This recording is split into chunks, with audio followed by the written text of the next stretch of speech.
Hello Internet, I'm here to do a review on a product that is no longer available for sale. Has been discontinued a few years back by CZ. In my opinion, it's a shame that they didn't continue that line because it is an absolute joy to shoot. I think they were discontinued because they didn't have what people are looking for today, and one of those things is optic mounts. So this work is pretty unique. I don't think you've ever seen a CZ Rami with an optic before. This was actually worked on by Cajun Gun Works, and they did the milling of the slide. So this is actually a direct slide, direct mill mount for RMR profile. Like I said, it's discontinued now. But there used to be two models. The safety model, which is this one here, has a safety.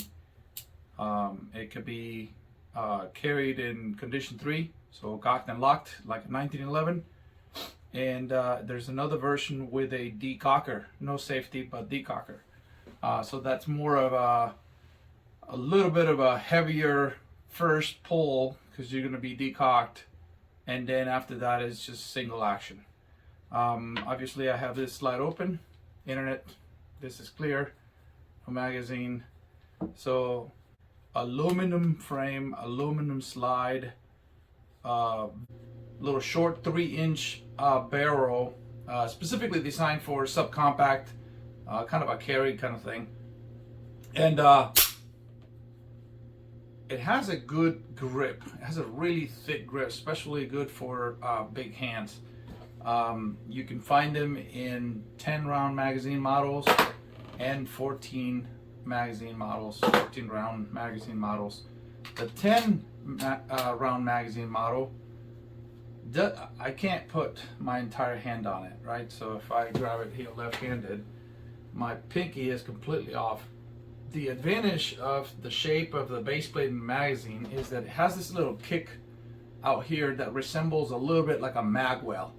So it allows me to get a good leverage on it, on the gun, but my pinky is kind of floating around. So I prefer the 14 round magazine, which the base plate kind of curves forward. This helps on the concealment of it, so you don't have this huge kick out here for the base plate.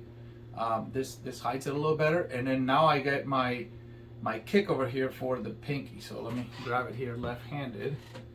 You can see now I get a full firing hand on this pistol. Kind of a heavy pistol for subcompacts. Most of them are polymer nowadays, but this is so comfortable because it is wide, it has a good sized grip, and it's heavy, so it feels a lot less of a recoiling pistol. My best criteria for owning one of these things, other than being a subcompact, kind of a heavy metal frame, you don't find those nowadays, it's all polymer stuff. But if you are a fan of CZ firearms and you already own a CZ Shadow, a Tactical Sport, or maybe a Tanfoglio, or one of those Turkish clones of the CZ 75, maybe even a 75, you actually can use the magazines. They function just fine. So here is a Tanfoglio pistol, clear, there's nothing there, and it's 15 round magazine for a Tanfoglio. I can use this same magazine when I go to the range and the CZ Rami, and it works. Here's another good thing. Let's say you don't have a clone, but you have one of these beasts, CZ Shadow, or it could be any of the CZ Shadow models, the Shadow Sport, Tactical Sport, this is Shadow 2, again, empty, right? But this is the magazine, 17 rounder for a CZ Shadow 2. Fits perfectly well, and guess what? I can also use this in the Rami. So magazines are expensive, and if each pistol has its own set of magazines, they get up there really quick. The advantage of having several CZs kind of of the same family, if you will, is that the magazines work on all of them. Obviously I can't put the Rami magazines on these longer grip pistols simply because they just don't reach all the way in there, but I definitely can use a CZ Shadow 2 magazine on a Rami without an issue. Alright, so if we disassemble this thing, let me take it apart. What you have to do, clear gun, you close the slide, I'll decock it.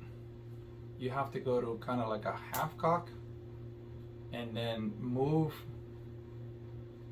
the slide to touch the hammer and push this pin right here.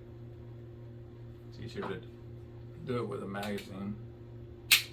There it goes. It's the same disassembly procedures that you follow for the entire CZ75 for a Shadow, right? And then this thing comes off. That is identical to all of the CZ75 and clones components, right? The sear, the little cage that holds everything up, that's there. The saddle for the trigger is virtually identical. There's some differences dimensionally, but because all the magazines fit, the saddle or the distance between the trigger and the sear is so close that I would bet it would work. So finding parts for it to repair it as it ages shouldn't be an issue. Same with all the pistols, very easy to take it apart. This pistol does have a firing pin block and drop safety, it's right there. So it's an appropriate pistol for carry, and very easy to maintain and put together. Just kind of put it like that together. Internal rails like the entire CZ family, which gives it incredible accuracy. To put it back together, just kind of touch the slide to this half cock hammer, push this in there, and you're good to go. That's it. I'm going to try to do this thing with the reset. Apparently everybody on the internet wants to hear the reset, although honestly when I compete I don't think I've ever heard or felt it. So I really don't care for it, but here it is. Everybody wants to hear this. So a little bit of a wobble here. There's nothing. Here's the wall, and then it breaks crisp. This reciprocates, and then the reset is pretty short. Right there, and then back in. I think I let it go too much. See, here. There it goes. Very positive. The spring pushes your finger out, so very positive trigger mechanism. And like I said, to me that doesn't matter, because when I compete on USPSA, I don't think I've ever felt the reset, or like I don't pay attention. I just go. So anyway, so it's a great pistol. If you find one, try it out. Just dry fire it. It's a fantastic pistol. Very smooth.